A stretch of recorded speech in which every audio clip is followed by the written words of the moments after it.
کل پرسوں 2 دن سے میں دے رہا ہوں آپ کو مریم نواز کا دورہ جاپان جو ہے اس کی تفصیلات. وہ تو ایسے کوریج آ رہی ہے وہاں سے, تو وہ پیڈ کوریج ہے, پیسے دیں گے کوریج ہو جائے گی. یہاں پر بھی جس طرح سے اشتہار چل رہے ہیں لگتا ہے کہ مریم نواز نے تو جاپان فتح کر لیا. سیکنڈ ورلڈ وار کے بعد جاپان کے اندر یہ سب سے بڑا دھماکہ ہے جو ہو رہا ہے اس وقت اس دورے کی شکل میں. اب کل کچھ اور خبریں آئی ہیں کہ مریم نواز کی کابینہ کے ہمراہ جو جاپان کا سرکاری دورہ ہے, تو وزیر اعلیٰ اور ان کی کابینہ کے اخراجات کی تفصیلات اور سرکاری دستاویزات میں آ گئی ہیں سامنے. لیکن آپ کو بتاؤں کہ چڑیل میری آئی, ایک چڑیل آئی ہے, نئی چڑیل ہے. میں نے اس سے پوچھا چڑیل تم کون ہو؟ کہتی ہے میں جاپان میں ہوتی ہوں, ٹوکیو میں. تو میں نے کہا کیا کرنا چاہتی ہو؟ کہتی ہے آپ کے لیے مخبری کرنا چاہتی ہوں. میں نے کہا چڑیل ہمیں کیا ضرورت ہے جاپان سے مخبری منگانے کی؟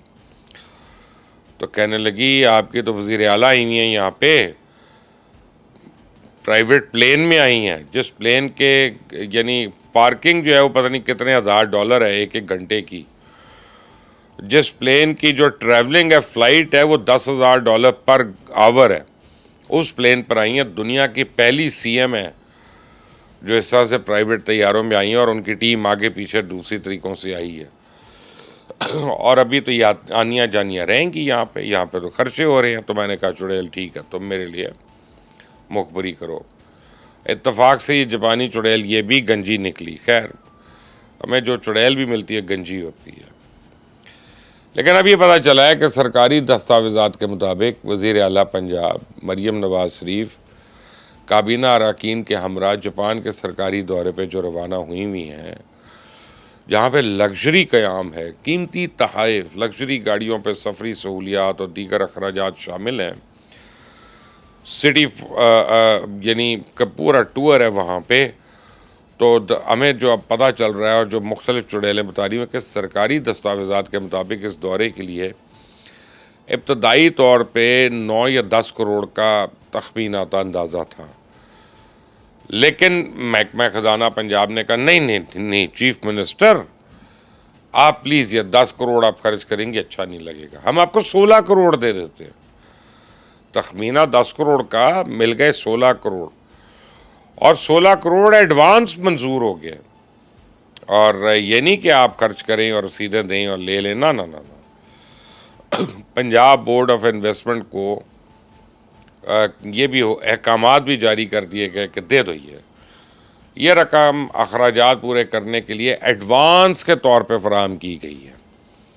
اب مزید برآں دستاویزات کے مطابق وزیر اعلیٰ اور کابینہ کے اخراجات کی منظوری جو ہے اس سمری سرکولیشن کے ذریعے لی گئی, کیونکہ حالیہ ہونے والی کابینہ کے اجلاس میں وزیر اعلیٰ اور کابینہ کے سرکاری دورے کی منظوری کا ذکر کیا گیا, لیکن اخراجات کا اظہار نہیں کیا گیا کتنے ہیں. تو اب یہ جو آفیشل ڈاکیومنٹ سامنے آ رہی ہیں ان کے مطابق وزیر اعلیٰ اور کابینہ کے لیے لگژری ہوٹلز میں قیام کا انتظام ہے, جی توام کا انتظام ہے, عیش ہے.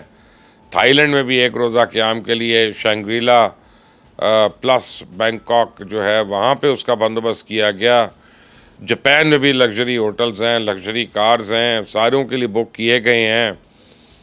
اب وزیر اعلیٰ اور کابینہ کی سیکیورٹی کو مد نظر رکھتے ہوئے آفیشلز جو کہتے ہیں جی ہم دستاویزات میں ان کا نام نہیں لکھ سکتے ہوٹلز میں, آبویسلی پتہ چل جائے گا کہ یہ 10 کروڑ 16 کروڑ نہیں بلکہ بہت زیادہ خرچ ہو رہے ہیں.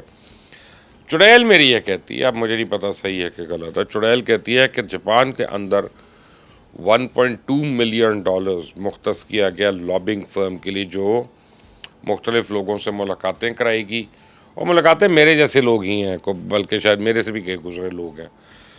اور وہ کہتے ہیں آپ کو اس سے پتہ چل جانا چاہیے کہ جب وزیر اعلیٰ وہاں پہ آئیں ایئرپورٹ پہ لینڈ کی تو موفا یعنی منسٹری آف فارن افیئرز کا ایک جونیئر آفسر جو ہے وہ ان کو ریسیو کرنے موجود تھا وہاں پہ.